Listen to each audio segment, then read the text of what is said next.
Two little dicky birds were sitting on a wall. One named Tanisha, one called Laura, and from the corner of the cornea of Laura, she saw what she thought were a couple of ballers.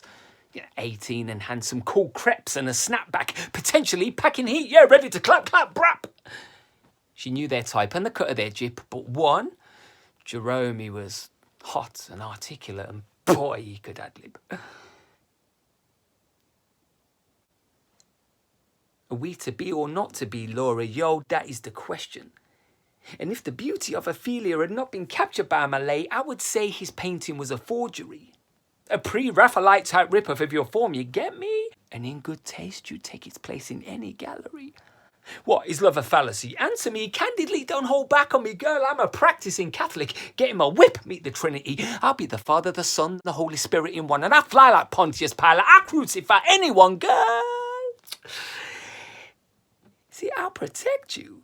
Neglect you? Now, look, I respect the complexity within every speck and each aspect of this conception immaculate. And to a summer's day he said, I compare you to thee.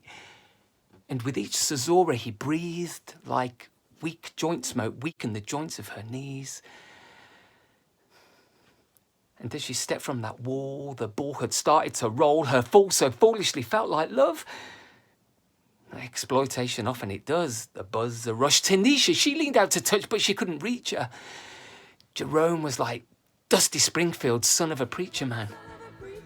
He was the only boy who could ever reach me. He bumped just one little dicky bird now sitting on the wall of where Laura once sat. The bricks had started to cool. A fool.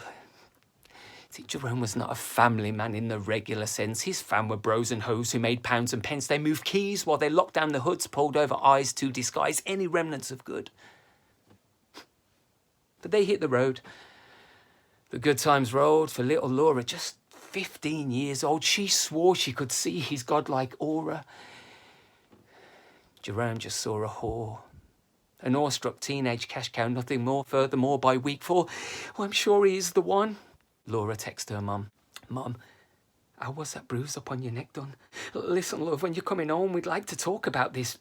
Jerome? Is there any chance we could have a chat? Listen, Mum, my phone's almost dead and my battery's flat. Look, I'm good. I'm fine. I promise you'll find me home tomorrow evening, supper time. Sublime's the time Jerome provides and he nourishes my soul from inside. The beeps are going, Mum. Low battery. The lights are flashing. Keep your chin upstairs. Tell Dad not to get wound up or recoil at the spring of our true love. Mama, I'm happy. I'm dancing inside, and that rouge bruise on the side of my neck was a side effect of the wine I imbibed. I opened my mouth far too wide. I was drunk and defiant, and then I spoke out a line. Mum, you know what I'm like. It's just that dark gobby side. Trust me. That's all that happened. Jerome choked me as a joke. Are you trying to imply that I'm lying to disguise some reprisal or underlying violence from my bloke? It was barely a stroke, and I knew when we spoke what you'd think, and that's the reason I've become so remote. And with the swipe of her thumb, Laura wiped out contact with Dad and Mum. It seemed to her water was thicker than the blood that she felt in her veins, pumping hard from Bacar, and Coke and the smoke. And with each toke that she takes, Jerome raises his stakes. Hold it down. Don't be sick. Have some more. Take a hit, girl. You'll be a woman soon. You look fit and I'm smitten. You're my muse, I'm your bard. The way you handle that debit card, cutting those lines to your credit, you're fast and hard. Romantic the notion. Enjambment in motion. She sniffs one line to the other, poetic the potion. A coked up muse to a Mickey Mouse Shakespeare. Less Disney, more like Edmund from King Lear. Her mock Tudor man Tudor mocked through his plan Mephistopheles. Laura's story arc truly Jacobean. Jerome had separated parents from daughter. Left the roots without food, without water. Like a seed without sun, succeed it can't without none. Vulnerable like a lamb to the slaughter.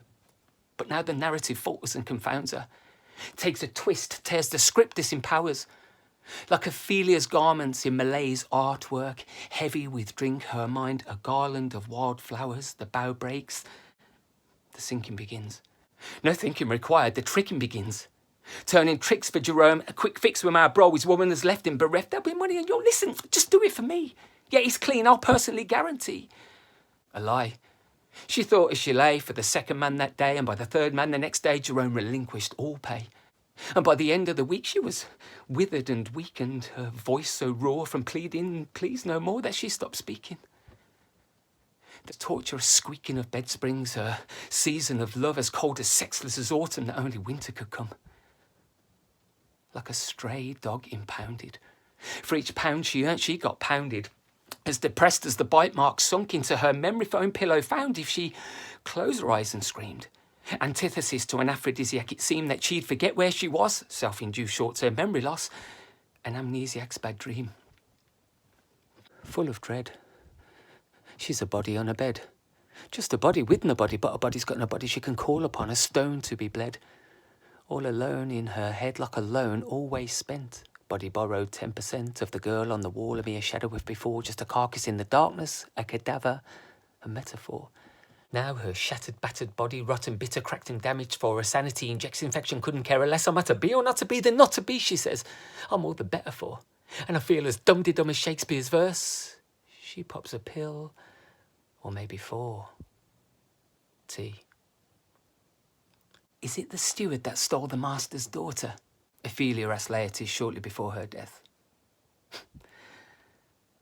Nothing so poetic for Laura. A polystyrene ceiling tile and a seething, unfeeling kiss of the teeth through a nicotine-stained smile of Jerome's nonchalant staring down was Laura's last image before her final breath.